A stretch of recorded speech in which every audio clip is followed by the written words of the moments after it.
বাজার থেকে পুঁই মিটুলি কেনা হয়েছে। এগুলো হলো মিটুলি আর শাকও আছে সাথে। আজকে মিটুলি রান্না করব। তো কীভাবে আমাদের বাড়িতে মিটুলি রান্না করা হয় সেটাই কিন্তু বন্ধুরা আপনাদের দেখাবো। ডান্ডাগুলোও দেখতে পাচ্ছেন, আবার মিটুলিগুলোকেও দেখতে পাচ্ছেন। এগুলো খেতে কিন্তু খুব ভালো লাগে, আর এই সিজনে কিন্তু মিটুলি হয়। তো বাজারে কিন্তু অ্যাভেলেবেল আছে। এছাড়া এবার আদার্স সবজিগুলো নিয়েছি। সবজিগুলোর মধ্যে আছে বেগুন, আলু, শিম, পটল। ভ্যারাইটি যত দেওয়া যায় তত কিন্তু টেস্ট হয়। তো বিভিন্ন ভ্যারাইটি অফ সবজি নিয়ে নিয়েছি, আর বড় বড় করে ডুমো ডুমো করে কেটে নিয়েছি। আর শাক যেহেতু আগেই বলছি বন্ধুরা, ভালো করে কিন্তু ধুয়ে নেবেন। আর মশলার মধ্যে টমেটো, সর্ষে, কালো সর্ষে, 2টো কাঁচা লঙ্কা আর ধনেপাতা, এগুলোকে সব একসঙ্গে বেটে নেব। বেটে নিয়ে আজকের রান্নাতে ব্যবহার করব। আর এটা খেতে কিন্তু খুব ভালো লাগে। ভাতের সঙ্গেই মেনলি কিন্তু আমরা পুঁই শাকটা খাই। তো বন্ধুরা, আপনারা যদি এইভাবে রান্না করতে চান তাহলে ভিডিওটা কিন্তু পুরোটা দেখবেন। আর লাইক কিন্তু যদি ভালো লাগে অবশ্যই করবেন। এদিকে মশলাটা বেটে নিয়েছি, সেটা আবার শিলে, যেহেতু পরিমাণ কম, আর শিলের বাটার মশলার ব্যাপারটাই আলাদা হয়। এদিকে নুন, হলুদ, চিনি আলাদা করে রেখে দিয়েছি।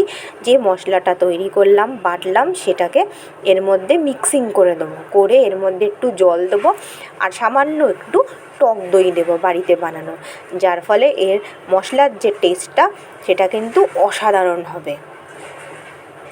আর এই সাইডে পুরো সবজিটাকে ওর মধ্যে একটু নুন দিয়ে দেবো, আর পুঁইয়ের যে মিটুলিগুলো সেগুলো আলাদা করে সিদ্ধ করে নেব। সিদ্ধ না হলে কাঁচা কাঁচা থেকে যাবে, সেই জন্য হালকা একটু জল দিয়ে নুন দিয়ে সিদ্ধ করে নেওয়া হবে।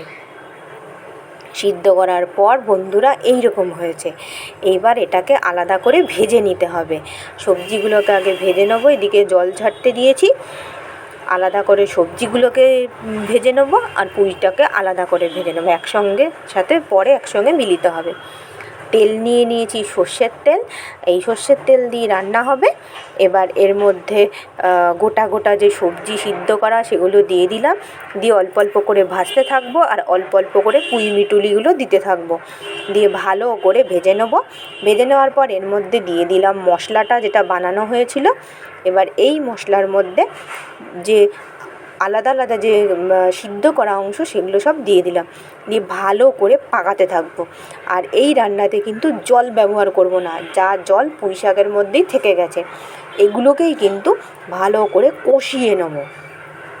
যত কষাবো টেস্ট তত সুন্দর হবে বন্ধুরা। এইবার এটাকে কষিয়ে, আর মাঝে মাঝে একটুখানি ঢাকনা দিয়ে দেবো। ঢাকনা দিলে রান্নাটা তাড়াতাড়ি হয়ে যাবে। তো একটু ঢেকে দেবো। ঢেকে দেওয়ার ফলে তাড়াতাড়ি রান্না হয়ে যাবে। এবার ঢেকে দেওয়ার পর এবার দেখতে পাচ্ছেন, যদি দরকার হয় তো নুনও আপনারা দিতে পারেন। নুনটা অনেক সময় কম বেশি হয়, সেই জন্য নুন আর অল্প একটু ধনে জিরের গুঁড়ো দিয়ে দিলাম, যাতে টেস্টটা আরও সুন্দর হয়। এমনি তো সর্ষে বাটা দেওয়াই আছে, টমেটো বাটা, সর্ষে বাটা, কাঁচা লঙ্কা বাটা, আর ধনেপাতা বাটা, আর অল্প একটু সামান্য দই, যার ফলে একটা টকটক ভাব হবে, যাতে পুঁই মিটুলিটা খেতে অসাধারণ লাগে। একটু নুন দিয়ে দিলাম স্বাদের জন্য। তো এরকমভাবে যদি আপনারা বানান তো এটা কিন্তু গরম ভাতের সঙ্গে খেতে অসাধারণ লাগে বন্ধুরা। তো আপনারা কিন্তু এইভাবে খেতে পারেন। আর এই রান্নাটা হলো সবাই মোটামুটি পারে। তো আমাদের বাড়িতে এইরকমভাবে রান্না হয়, ভ্যারাইটিভাবে রান্না হয়, মানে পুঁই মিটুলিটাকে খুব সুন্দর করে যাতে সবাই ভালোভাবে খেতে পারে, সেই জন্য কিন্তু এইভাবে রান্না করা হয় পুঁই মিটুলিটাকে। তো বন্ধুরা, আপনারা এরকমভাবে পুঁই মিটুলি বানাতে পারেন, আর এক্সট্রা অ্যাড করতে পারেন বড়ি, যেটা আমি অ্যাড করিনি, আপনারা করতে পারেন।